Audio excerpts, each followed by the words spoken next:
Salve Maria, livrai-me de condenar e de ser condenado. Vamos iniciar este vídeo recitando as 3 Ave-Marias. Ó Maria, fazei o meu coração tão puro quanto o vosso, pelo poder que vos deu o Deus Pai. Ave Maria, cheia de graça, o Senhor é convosco, bendita sois vós entre as mulheres, e bendito é o fruto do vosso ventre, Jesus. Santa Maria, Mãe de Deus, rogai por nós, pecadores, agora e na hora da nossa morte. Amém. Pela sabedoria que vos deu o Deus Filho. Ave Maria, cheia de graça, o Senhor é convosco, bendita sois vós entre as mulheres, e bendito é o fruto do vosso ventre, Jesus. Santa Maria, Mãe de Deus, rogai por nós, pecadores, agora e na hora da nossa morte. Amém. Pela misericórdia que vos deu o Espírito Santo.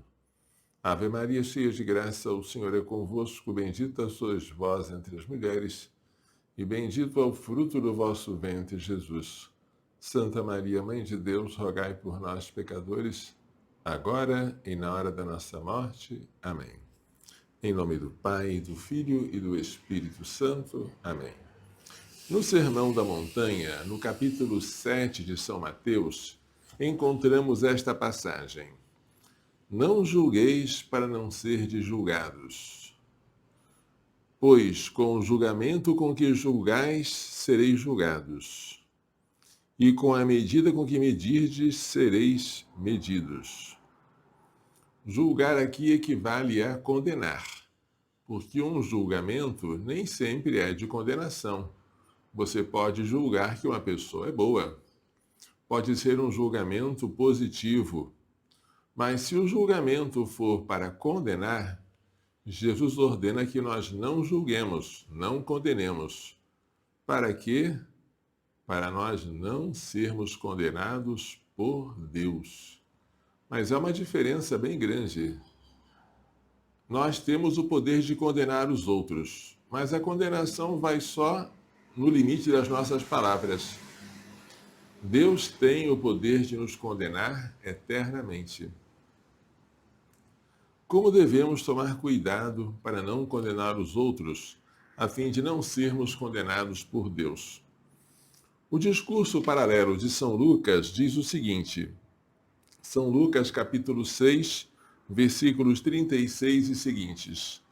Sede misericordiosos, como vosso Pai é misericordioso. Não julgueis para não serdes julgados. Não condeneis para não serdes condenados. Perdoai, e vos será perdoado. Dai, e vos será dado. Será derramada no vosso regaço uma boa medida, calcada, sacudida, transbordante. Pois com a mesma medida com que medirdes, sereis medidos também. Essas palavras nos devem fazer tremer, ou deveriam fazer-nos tremer, porque toda vez que nós tratamos bem ou mal uma pessoa, nós estamos preparando para nós mesmos um julgamento de aprovação ou de condenação da parte de Deus. Não julgueis e não sereis julgados. Não condeneis e não sereis condenados. Vamos tirar esse não, olha só. Condenai e sereis condenados. Julgai e sereis julgados.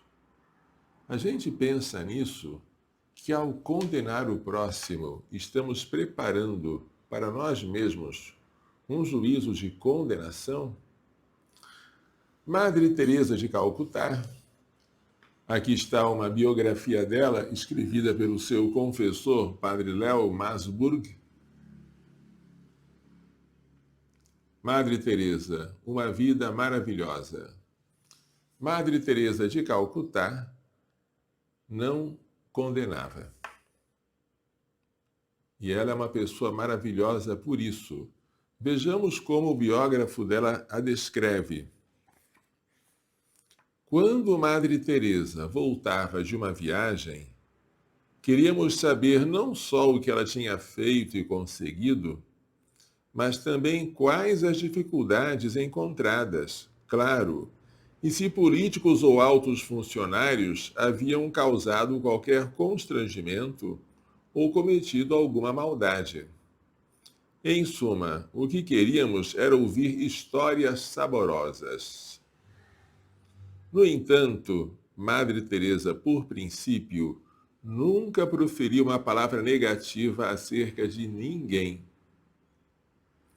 As nossas perguntas insistentes, se ela aqui ou ali não havia sido enganada, manipulada ou usada, ela quase sempre respondia: eles foram tão bons conosco.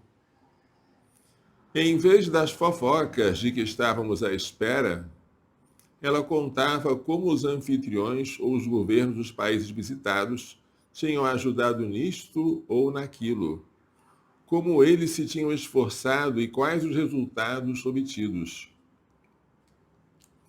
Nunca deixava sair uma palavra negativa, de modo que em certa ocasião disse: mas, Madre Teresa, nem tudo deve ter dado certo. Ainda assim, não hesitou em responder: sabe, padre, é melhor desculpar do que acusar. Devo ter ouvido essa frase dela inúmeras vezes: é melhor desculpar do que acusar. Em outra ocasião, em Moscou, onde a experiência com as autoridades soviéticas nem sempre era agradável, voltamos a pressioná-la, mas não apenas não conseguimos nenhuma observação desfavorável, como ainda aprendemos uma lição. Quando condenamos uma pessoa, ficamos sem tempo para amá-la. Vou repetir. Quando condenamos uma pessoa, ficamos sem tempo para amá-la. Madre Teresa guardava num lugar especial de seu coração uma família indiana que a ajudou muito no início da sua atividade nas favelas de Calcutá. Acontecia que de vez em quando ela ia visitar aquela família. Numa dessas visitas, segundo consta, estava também presente a filha do casal, já adulta. De repente, ela começou a queixar-se à Madre Teresa da corrupção que havia na administração da cidade. Para tudo era preciso suborno. Nada se conseguia sem propina. Na realidade, ela queria que Madre Teresa, que tinha muito boa reputação junto à prefeitura, ajudasse um conhecido seu. A jovem disse: Madre Teresa, será que nos pode ajudar? Calcutá é tão corrupta, não se consegue nada sem subornar as pessoas. Madre Teresa reagiu como das outras vezes. Ora, os funcionários municipais são pessoas maravilhosas. Contribuem tanto para as nossas crianças. A jovem não se deu por satisfeita e retorquiu: mas, Madre Teresa, a grande maioria em Calcutá só quer saber de dinheiro.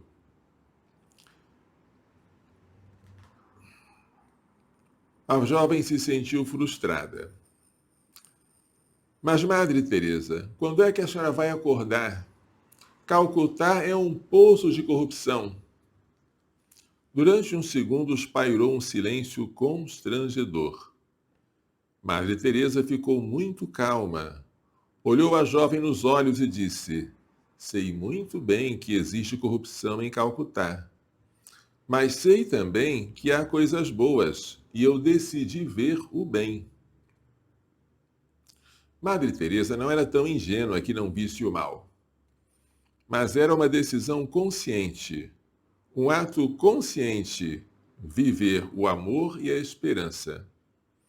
Era também uma decisão bem consciente a de acreditar no bem que existe nas pessoas. As irmãs diziam brincando que Madre Teresa haveria de desculpar até o diabo. Ela frisava sempre que se não deveria dar ouvidos a todas as histórias negativas que se contavam sobre certas pessoas. Era muito melhor rezar por essas pessoas. Um dia a Madre Teresa fez a seguinte observação, prestem atenção. Um pecado que nunca terei de confessar é o de ter condenado alguém. Uau! Quem de nós pode dizer isso? Um pecado que nunca terei de confessar é o de ter condenado alguém. Nossa, que coisa maravilhosa! E que vergonha isto causa para nós. Uma pessoa que nunca condenou ninguém. Esta pessoa que julgou sempre bem as pessoas, evidentemente foi bem julgada por Deus na hora da sua morte. Essa pessoa que soube perdoar foi perdoada. Essa pessoa que soube dar recebeu muito. Essa pessoa que soube medir uma boa medida para os outros recebeu também uma enorme medida de Deus. Essa pessoa que foi misericordiosa certamente alcançou misericórdia. E hoje ela é santa, canonizada, Santa Teresa de Calcutá.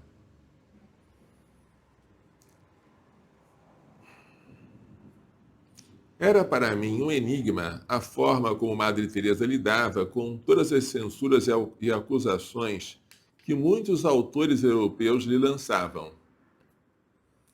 Foi ela mesma que nos deu a resposta certo dia, quando se falava sobre a maneira de lidar com as ofensas. Abre aspas.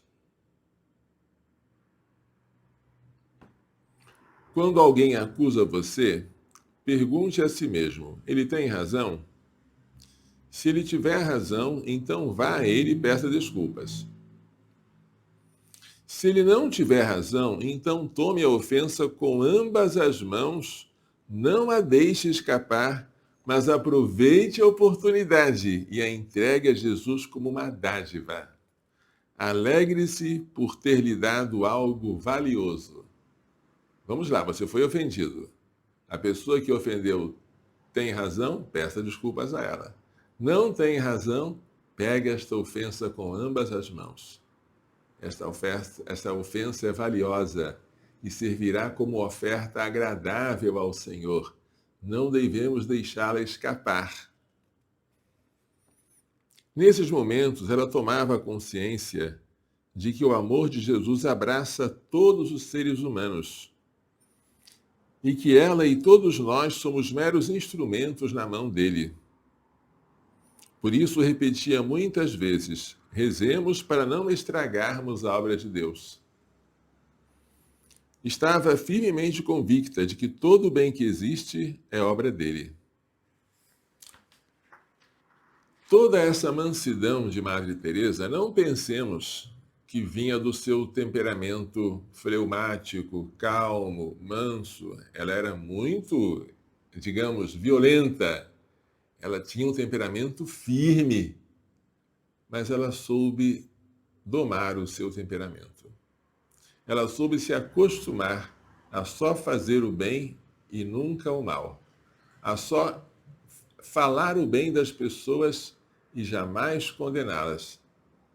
E isso trouxe para ela uma paz. E a paz que ela possuía habitualmente transmitia às suas irmãs, de modo que as suas irmãs também sabiam conviver bem umas com as outras. E é isso que o mesmo biógrafo, Padre Léo Masburg, está aqui o livro dele, diz a biografia de Santa Teresa, ele conta quando esteve na Armênia. Naqueles meses, na Armênia, estivemos muitas vezes em contato com os mais pobres dos pobres. Nem sempre com grandes possibilidades de ajudar, mas com o afeto de nosso coração. Às vezes só para consolá-los, outras permanecendo ao lado deles na hora da morte. Hoje, quando olho para trás, lembro-me de estar à beira das lágrimas quando me despedi de Yerevan. Foi certamente o período mais penoso da minha vida, mas ao mesmo tempo também o mais bonito, em que possivelmente mais vezes encontrei Jesus e mais vezes pude matar-lhe a sede. Alusão a frase que Santa Teresa de Calcutá repetia inúmeras vezes: tenho sede. Esta frase ela é colocada debaixo de um crucifixo em qualquer um dos oratórios das missionárias da caridade. Madre Teresa, por meio de suas irmãs e com seu exemplo, ajudou-me a sentir essa presença de Jesus. O meio ano que passei na Armênia foi para mim uma excelente escola. Aprendi muito acerca das capacidades e das qualidades humanas, mas também tive uma lição prática de como se manifesta a graça divina. Ao fim daqueles 6 meses, percebi que as irmãs não tinham tido uma única discussão, nem entre elas, nem comigo. As 4 irmãs tinham caracteres muito diversos e, em parte, eram muito temperamentais. No entanto, existiam uma perfeita unidade e harmonia, embora do ponto de vista material e também psíquico, fosse um tempo muito difícil.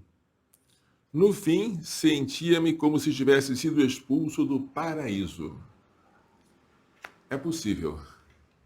É possível uma comunidade de 4 irmãs, 6 meses, sem nenhuma queixa uma contra a outra, nem delas contra o padre que estava lá. Mas também, olha a fundadora dessas irmãs. Olha o exemplo que ela dava.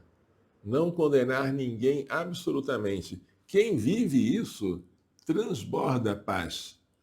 Ela não podia deixar de transmitir essa paz para os outros.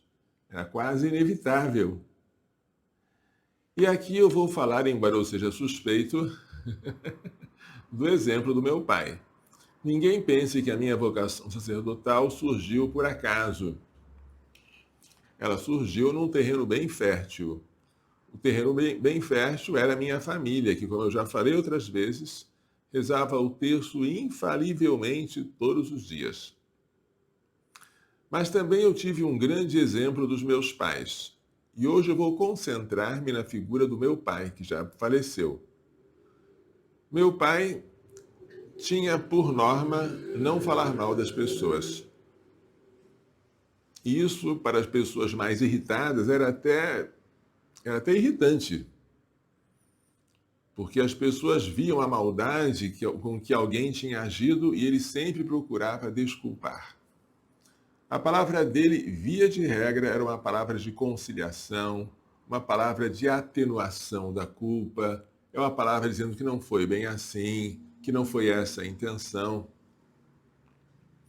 Quando meu pai faleceu no ano 2003, já faz quanto tempo, hein? 2003. E eu fui de Anápolis para o Rio de Janeiro celebrar a missa de 7º dia, porque a morte foi súbita. Na hora do sermão, na hora da homilia, eu disse isso. Meu pai tinha por hábito fazer somente julgar bem as pessoas. E por isso, Deus agora deve estar acolhendo a ele no céu, lembrando-se daquelas palavras: com a medida com que medirdes, sereis medidos. E é isso mesmo. Na missa de 7º dia que eu celebrei no Rio de Janeiro, eu explorei muito essa qualidade do meu pai, e imaginando como seria ou como deveria estar sendo o juízo particular dele. Deus acolhendo meu pai no céu, embora meu pai tivesse um medo por causa dos seus pecados, dizendo: entra na alegria do teu Senhor.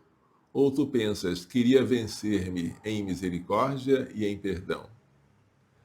O tempo para quem usa o Instagram já está acabando. Eu vou prosseguir com quem usa o YouTube. Você, usuário do Instagram, tchau, fica com Deus, salve Maria. Vamos prosseguir então para você que é do YouTube.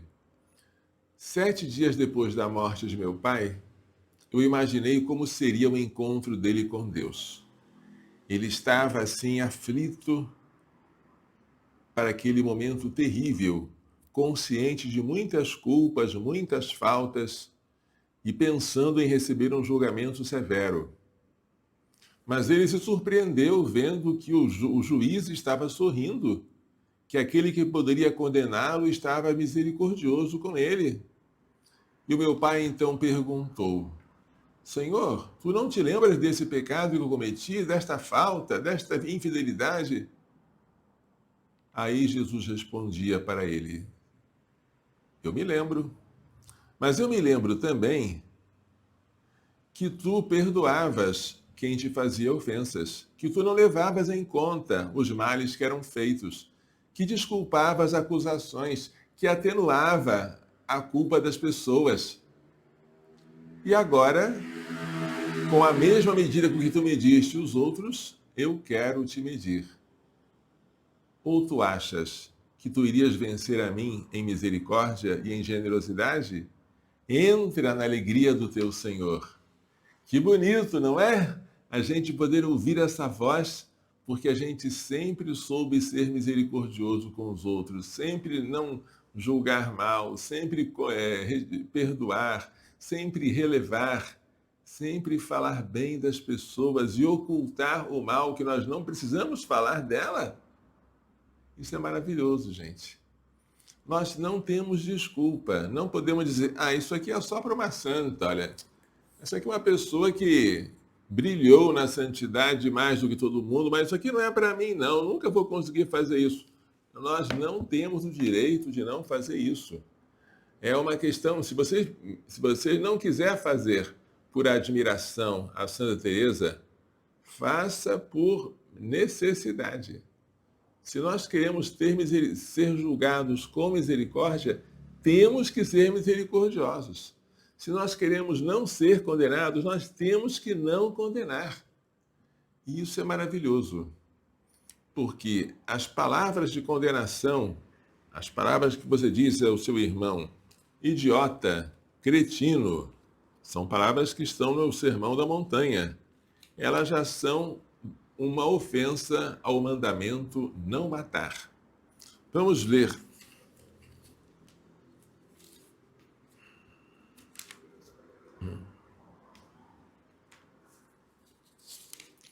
No Sermão da Montanha, Jesus está como novo Moisés dando a nova lei.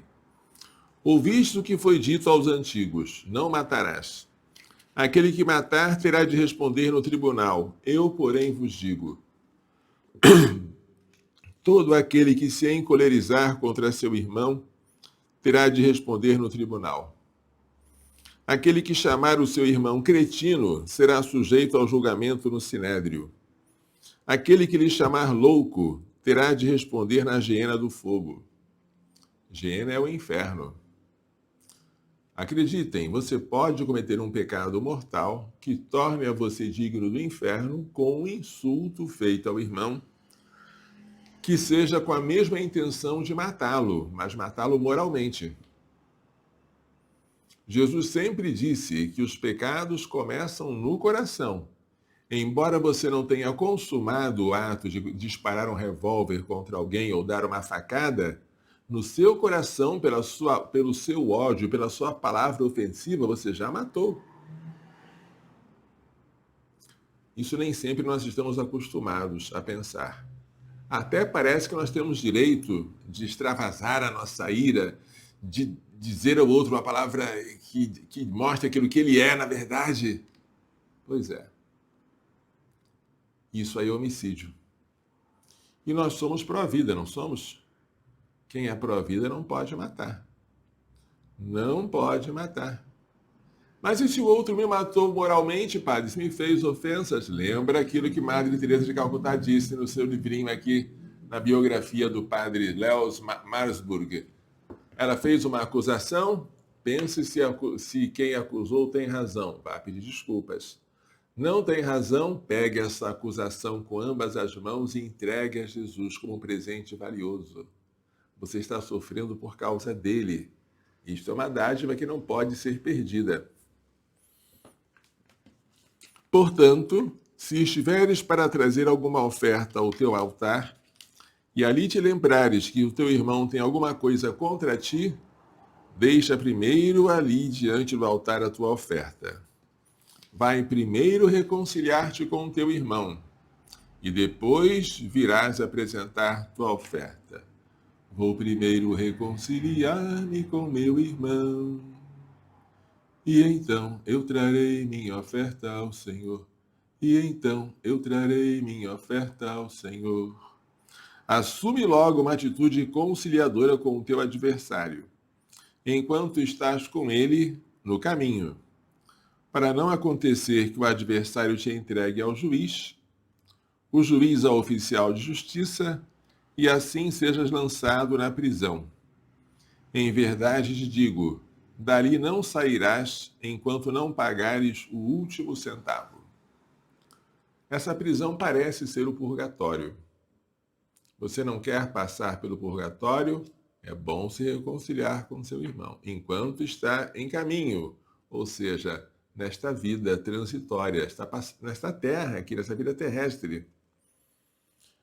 Eu me admiro de tantas pessoas que não cometem adultério físico, mas acham que não tem nada demais cometer adultério no coração. Olham com desejo libidinoso. Olham muitas vezes, tornam a olhar, dizem até que não conseguem deixar de olhar. Ora, não há muita diferença entre o adultério cometido com o corpo e o adultério cometido com o desejo.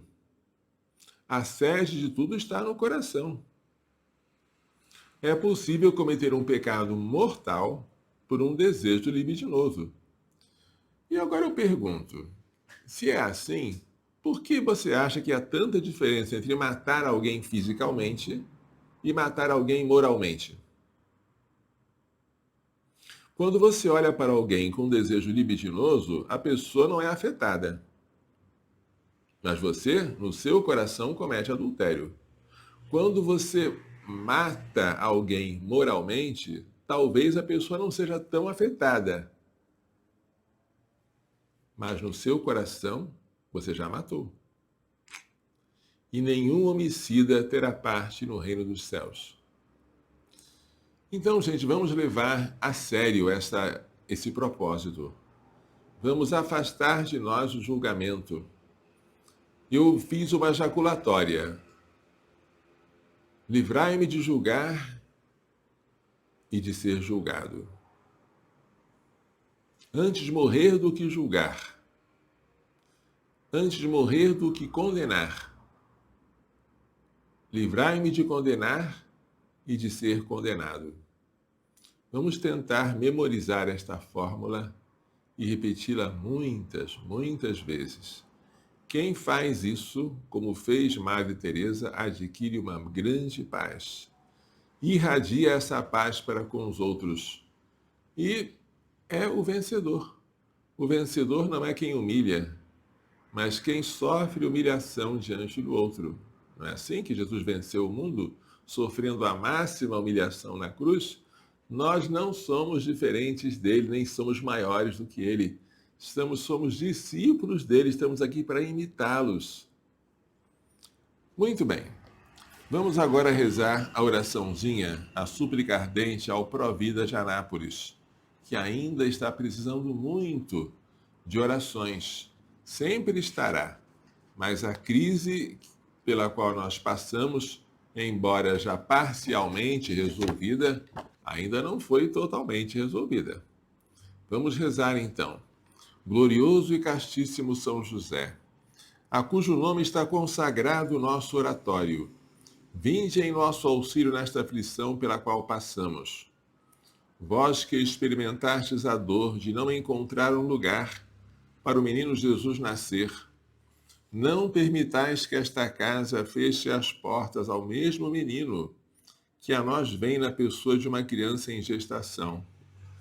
Vós que com prontidão vos levantastes e tomastes o menino e sua mãe, para levá-los para longe da fúria de Herodes, vinde depressa libertar-nos da fúria do inferno, que deseja a ruína desta casa e desta obra.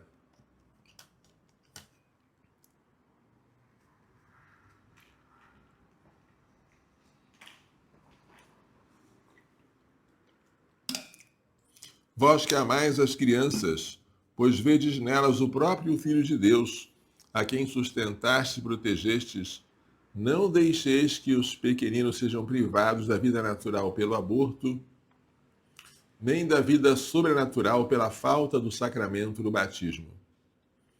Vós que trabalhastes silenciosamente no lar de Nazaré, não deixeis que a falta de silêncio em nós venha perturbar a paz que o menino Jesus nos veio trazer. Vós que vos preocupáveis com o sustento e o bem-estar dos dois tesouros a vós confiados, Jesus e Maria, providenciai para as mães e seus filhinhos a quem assistimos tudo o que for necessário para o corpo e para a alma. Se é desejo de Deus, como desejava nosso fundador Dom Manuel Pestana Filho, que haja irmãs religiosas para cuidarem das mães gestantes e de seus filhos por nascer, não deixeis que esse desejo se frustre. Mostrai-nos, São José, quais irmãs Deus escolheu para realizar este trabalho, que São João Paulo II chamou de o mais importante da terra. Dai-nos, São José, a pureza angélica requerida para cuidar das criancinhas, cujos anjos veem continuamente a face de nosso Pai que está nos céus. Obtende-nos de vossa esposa, a Rainha dos Anjos, uma legião de espíritos celestes para guardar esta casa e esta obra contra os ataques do maligno. Obedientíssimo São José, que nunca venha faltar em nós a obediência à santa vontade de Deus, que se manifesta pela boca de nossos legítimos superiores.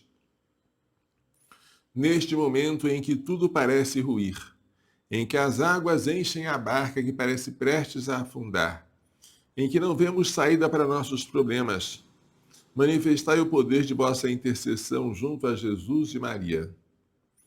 Depois de Jesus e Maria, é em vós que colocamos a nossa confiança. Ó Salvador do Salvador, vinde salvar-nos. Ó Pai virginal de Jesus e Esposo castíssimo da Virgem Maria, vinde sem demora em nosso auxílio. Nós, como já falamos, conseguimos um acordo judicial para pagarmos apenas R$ 140 mil, distribuídos em 28 parcelas de R$ 5.000 por mês. A cada mês temos que ter R$ 5.000 para depositar na conta da mãe da Giovana. Giovana é a menina que não foi abortada graças a um habeas corpus por mim impetrado. Mas quem vai pagar isso será o Provida, porque os exequentes, não tendo encontrado em mim dinheiro, bens penhoráveis, resolveram penhorar o Provida. Infelizmente, o tribunal aceitou esta argumentação. Então, vocês têm que depositar a cada mês uma quantia que nos garanta um saldo de pelo menos R$ 5.000 para a satisfação deste débito mensal. R$ 5.000 por mês.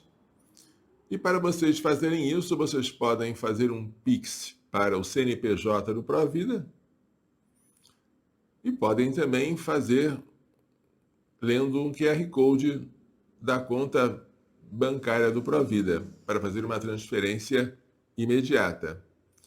Quando fizerem a doação, avisem-nos para que nós possamos fazer o lançamento contábil. O aviso vocês podem dar pelo e-mail escritório@providaanápolis.org.br. Aqui está o livrinho Descobrindo a Castidade. Que bonitinho, não é? Descobrindo a Castidade, segunda edição, que já está sendo lido por muita gente. Evidentemente, esse livrinho, eu estou fazendo muito bom uso dele. Quando vêm as pessoas se confessar, algumas vezes eu sugiro, você aceitaria ler esse livrinho como uma penitência? Se a pessoa disser que sim, eu pergunto, quanto tempo você demoraria para ler esse livrinho? A pessoa olha assim, quantas páginas tem, aí diz quantos dias levaria. Aí eu pergunto, você quer que eu empreste? a pessoa leva o livro com o compromisso de devolver. Por que eu estou emprestando em vez de doando? Porque se eu emprestar, a pessoa fica com o compromisso de devolver o livro, então ela vai ter que ler. Se eu apenas doar, ela pode se acomodar e nunca começar a ler o livro. Então, psicologicamente, é mais produtivo emprestar para a pessoa. Quando você comprar esse livro, se você for doar para terceiros, eu dou também esse conselho: em vez de doar, empreste. Depois que a pessoa tiver lido e for devolver, aí você pode dizer: não, fica com você agora. Mas temos que entender a psicologia, porque isso ajuda na salvação das almas. E esse livrinho, se ele for lido com atenção, pode ser um instrumento muito bom para nós descobrirmos a castidade e fazermos os outros descobrirem a castidade. A castidade é maravilhosa, é linda, mas ela não é suficiente para nos salvar. Há um ditado que diz: no inferno há virgens, mas não há orgulhosos. Se você conserva a castidade do corpo, mas você tem ódio do seu irmão, você tem um orgulho, montanhas de soberba no seu coração, você não vai para o céu. Por isso, preste atenção para o tema do vídeo de hoje: livrai-me de condenar e de ser condenado. Condenar alguém pode ser suficiente para eu receber a condenação eterna. Que isso nunca nos aconteça. Agora vamos rezar a oraçãozinha à Madre Maria José de Jesus, pedindo pela cura da minha coluna, dos meus joelhos e das minhas articulações. Aqui está a relíquia da Madre. A relíquia é um pedaço de tecido que tocou nos ossos dela. É uma relíquia de 2º grau. Se alguém quiser esta relíquia, peça-me através do e-mail provida@providaanapolis.org.br. Se eu obtiver a graça da cura, e se essa cura servir para a maior glória de Deus, para eu servir melhor aos outros, em vez de dar trabalho para os outros, se servir para eu me imolar para o próximo, em favor do próximo, se servir para aumentar a minha gratidão e a minha humildade, e se servir para elevar Madre Maria José de Jesus à honra dos altares, se ela for por causa desta graça, deste milagre, né, beatificada e depois canonizada, que assim seja. E você pode pedir também a graça que você quiser por meio dela, e se alcançar, avise ao convento Santa Teresa no Rio de Janeiro. Deus de poder e misericórdia, que tornaste vossa serva, Madre Maria José de Jesus, admirável por suas virtudes e santidade de vida, por seu amor à Igreja e ao Carmelo, e por sua constância na oração em benefício das almas, concedei-nos por sua intercessão conformar nossa vontade à de Cristo e alcançar a especial graça que ardentemente vos imploramos. Agora, um espaço de tempo para pedir a graça. Por nosso Senhor Jesus Cristo, vosso Filho, na unidade do Espírito Santo. Amém. Agora um Pai Nosso, uma Ave Maria e um Glória. Pai nosso que estás no céu, santificado seja o vosso nome. Venha a nós o vosso reino, seja feita a vossa vontade, assim na terra como no céu. O pão nosso de cada dia nos dai hoje, perdoai-nos as nossas ofensas, assim como nós perdoamos a quem nos tem ofendido. E não nos deixeis cair em tentação, mas livrai-nos do mal. Amém? Ave Maria, cheia de graça, o Senhor é convosco, bendita sois vós entre as mulheres, bendito é o fruto do vosso ventre, Jesus. Santa Maria, Mãe de Deus, rogai por nós, pecadores, agora e na hora da nossa morte. Amém? Glória ao Pai, ao Filho e ao Espírito Santo, como era no princípio, agora e sempre. Amém. Vamos agora dar a bênção final. O Senhor esteja convosco. Pela imposição de minhas mãos sacerdotais e pela invocação da bem-aventurada sempre Virgem Maria de São José, seu castíssimo esposo, São Luís Gonzaga, São Luís de Maria Grande de Montfort, Santa Gena Beretta Mora, Santa Teresa de Calcutá, São João Paulo II, São Miguel, São Gabriel, São Rafael, todos os anjos e santos, abençoe-vos, proteja-vos e guarde, com toda a bênção no céu e da terra, Deus Todo-Poderoso, Pai, Filho e Espírito Santo. Amém. Coração Imaculado de Maria, livrai-nos da maldição do aborto. Pela vossa Imaculada Conceição, ó Maria, purificai meu corpo e santificai a minha alma. Glorioso São José, rogai por nós. Salve Maria.